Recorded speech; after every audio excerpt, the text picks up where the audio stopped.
What inspired me to become a principal and what continues to fuel my passion for leadership today is rooted in my belief that leadership is not a position, it is a responsibility to transform what has been entrusted to you. I believe excellence is not a destination but a journey, a disciplined pursuit that stretches us, sharpens us, refines us, and calls forth our very best. I have learned that leadership, like excellence, is not defined by words or titles, but by what you do with influence when no one is required to follow you. That understanding has shaped every step of my journey. Returning to Shiloh High School as principal is more than a professional milestone. It is a full circle moment. Shiloh was the place that once poured into me, and now I carry the responsibility to pour back into Shiloh. I do not lead from distance. I lead from return, from memory, from gratitude, and from a deep sense of accountability to the community that helped nurture me, shape me, and inspire me. My early inspiration began in spaces where children and families were navigating crisis, uncertainty, and survival. As an investigative protective service social worker and foster care licensor, I encountered life at its most fragile intersections.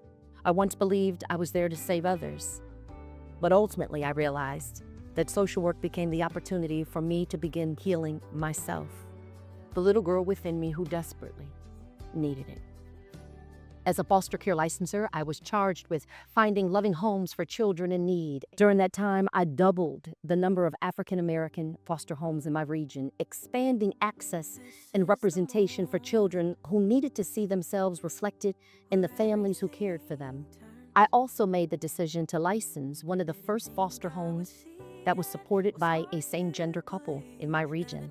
That decision required thoughtful courage and a commitment to doing what was in the best interest of children, even when it was not widely understood or immediately supported. It deepened my understanding of what family can look like in its many forms and reinforced a leadership truth I carry to this day.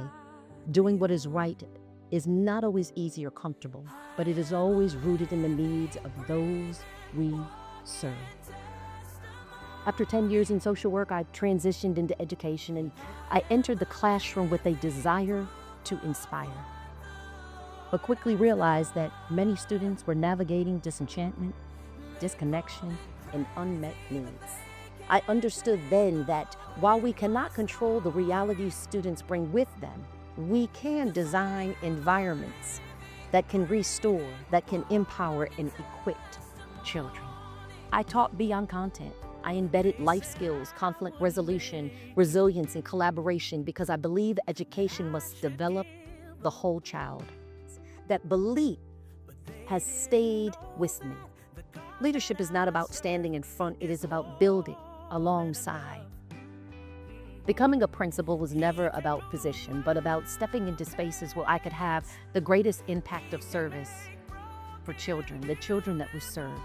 It was about influencing systems and cultures and beliefs, understanding that what we believe ultimately shapes what we build, and what we believe will manifest.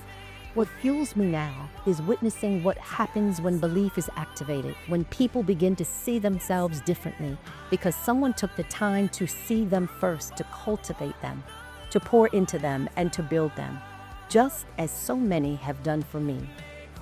As I began to understand my own healing, I became committed to helping others experience that same sense of growth and clarity. I believe deeply in the power of mentorship, in speaking vision into others and creating environments where individuals feel seen and valued and capable.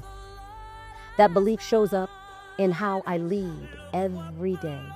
I am intentional about cultivating a culture where positivity is not just performative, but practice, where people are recognized, growth is celebrated, and belonging is intentionally built.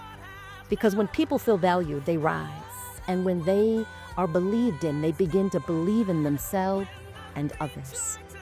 Looking back, the greatest leadership lesson that has shaped me is this: courage and humility must coexist. courage to make difficult decisions, to challenge systems, and to stand firmly in what is right for students. Humility to listen, to reflect, and to continuously evolve.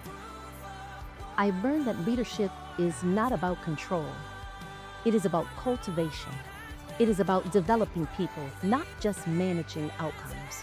It is about creating conditions where others can lead, grow, and can succeed beyond what they ever thought possible.